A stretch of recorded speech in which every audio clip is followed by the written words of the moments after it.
पशुओं की देखभाल करने के लिए खेत पर बने गौशाला की ओर जाता है और वो घर पर कहता है कि मैं आज पूरी रात पशुओं की देखभाल करूंगा और सुबह मॉर्निंग में घर पर आऊंगा।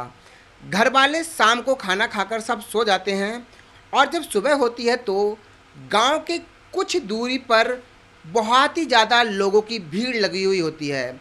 वहाँ पर मार तमाम पुलिस की गाड़ियाँ आ जाती हैं। जो लड़का पशुओं की देखभाल करने के लिए गया था उसका घर गांव के बीच में होता है, इसलिए उसके घर वालों को ये पता नहीं चल पाता कि आखिर ये गांव के बाहर भीड़ लगी है तो लगी किस वजह से है और इतनी ज़्यादा पुलिस क्यों आई हुई है। एक तो उनको इस बात की टेंशन होती है कि उनका बेटा अभी तक घर पर नहीं आ पाया था। उसकी माँ अपने बेटे को देखने के लिए घर से 2-3 बच्चों को भेजती हैं, लेकिन गौशाला पर भी उसका कोई भी पता नहीं चलता।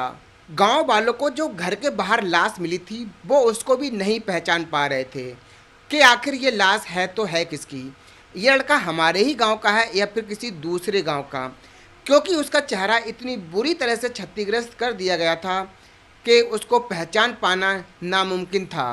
तभी अचानक एक युवक जिनका बेटा रात में गौशाला में सोने के लिए गया था उनसे कहता है कि अपने गांव के बाहर एक लड़के की लाश मिली है जिसका चेहरा बहुत ही बुरी तरह से क्षतिग्रस्त कर दिया गया है, उसको पहचान पाना नामुमकिन है। क्या तुम उस लाश को देखने के लिए गए हो या फिर नहीं? तभी वो लोग उस युवक से कहते हैं कि हमें इस बारे में कुछ भी नहीं पता है, हम सुबह से अपने बेटे को ढूंढ रहे हैं, वो हमें नहीं मिल रहा है, क्या तुमने हमारे बेटे को देखा है? वो युवक मना कर देता है कि मैंने कल से तुम्हारा बेटा नहीं देखा है और ये कहकर वो अपने घर पर चला जाता है। तभी उसके परिवार वाले यानी कि जो लड़का गौशाला में सोने के लिए गया था वो लोग उस लाश को देखने के लिए जाते हैं कि आखिर वो लाश है तो है किसकी।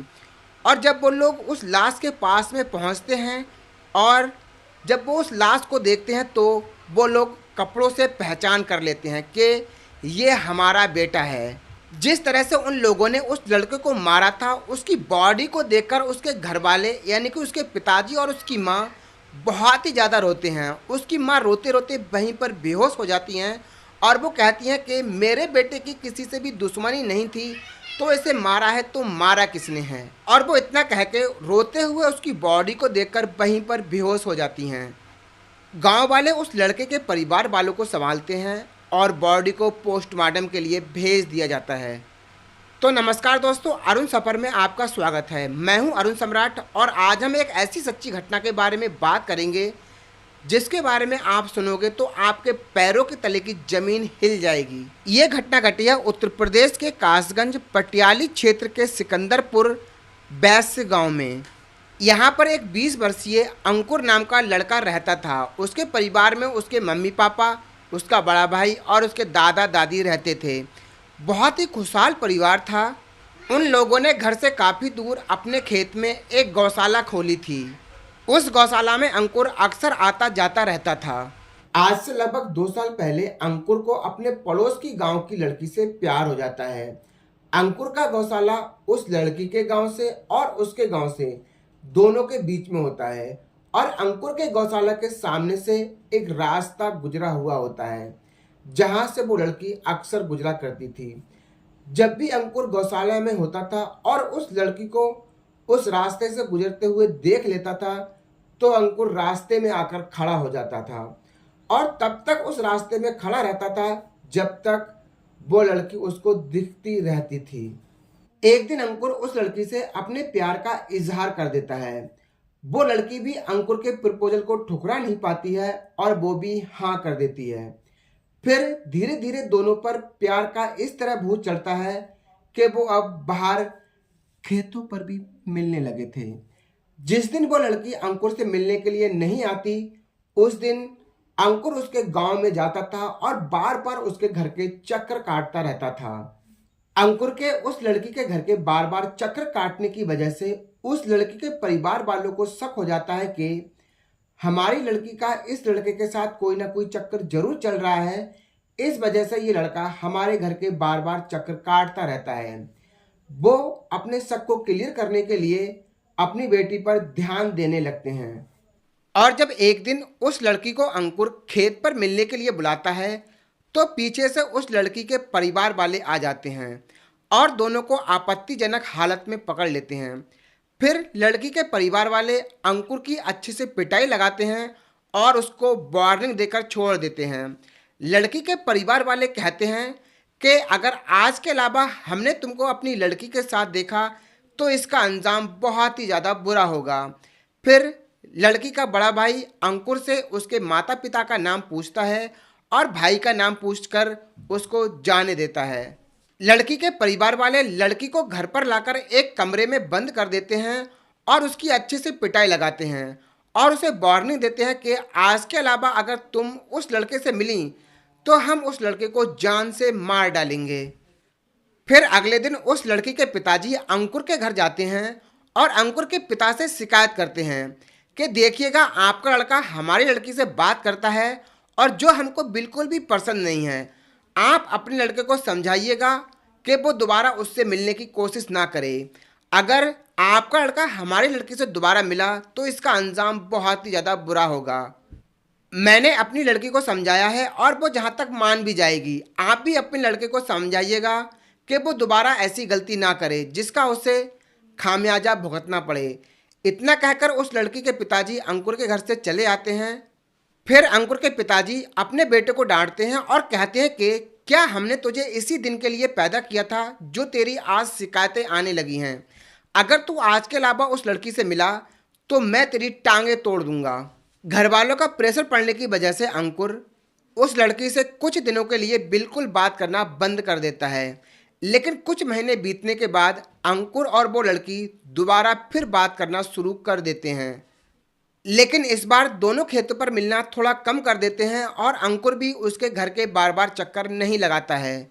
लेकिन उस लड़की की कुछ हरकतें ऐसी होती हैं कि उस लड़की के घर वालों को दोबारा पता चल जाता है कि हमारी बेटी दोबारा उस लड़के यानी कि अंकुर से बात करने लगी है। 12 मई 2025 सोमवार का दिन होता है। इस दिन अंकुर के पिताजी और अंकुर का बड़ा भाई रिश्तेदारी में शादी में गए हुए होते हैं। तो जैसे ही धीरे धीरे शाम होती है, शाम को अंकुर घर पर खाना खाके अपनी माँ से बोलता है कि माँ, आज मैं गौशाला में जानवरों को रखाने के लिए जा रहा हूँ और सुबह मॉर्निंग में घर पर आऊँगा। फिर इसके बाद अंकुर घर से साइकिल और एक डंडा उठाता है और गौशाला की तरफ निकल पड़ता है। गौशाला पर पहुंचने पर अंकुर जानवरों को चारा डालता है और चारा डालने के बाद चारपाई पर मच्छरदानी लगाकर मोबाइल चलाते हुए करीब रात के 11 बजे वो सो जाता है।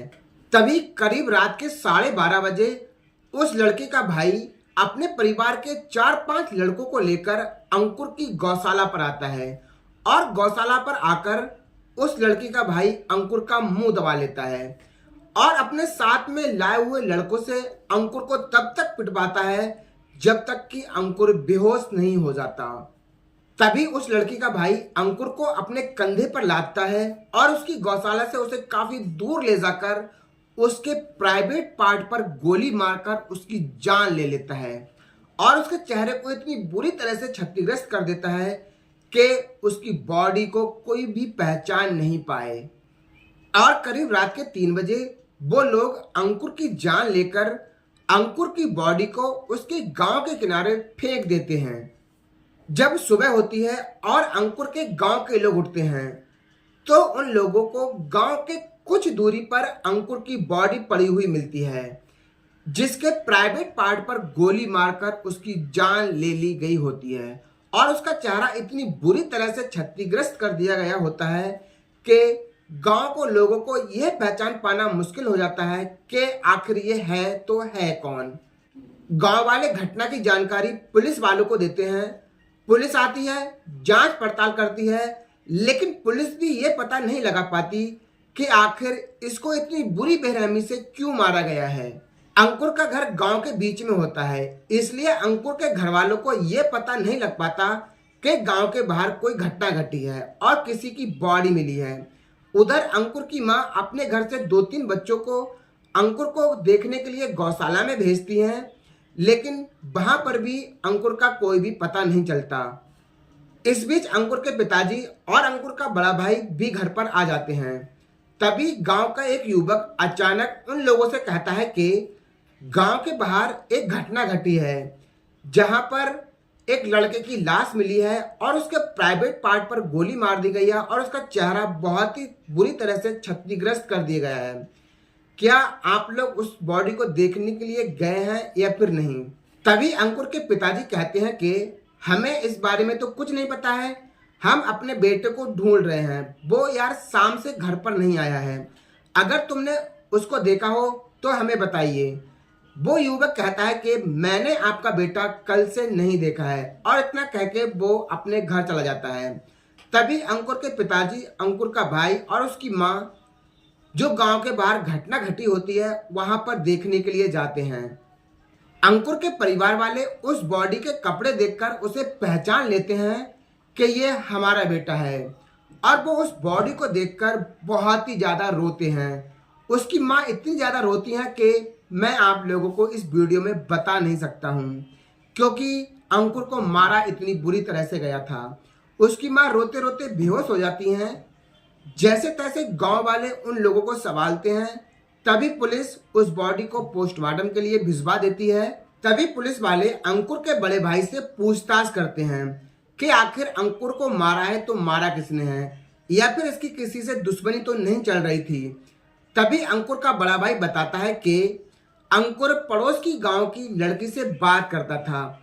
एक दिन उस लड़की के बड़े भाई और उसके पिताजी ने अंकुर को उससे बात करते हुए देख लिया था। फिर वो लोग हमारे घर पर आते हैं और हमको वार्निंग देकर जाते हैं कि आप अपने लड़के को समझाइएगा, अगर वो दोबारा हमारी लड़की से मिला तो हम उसे जान से मार देंगे। फिर अंकुर उस लड़की से कुछ दिनों के लिए बात करना बंद कर देता है, लेकिन सर वो लड़की नहीं मानती। वो लड़की अंकुर से फिर बात करने लगती है।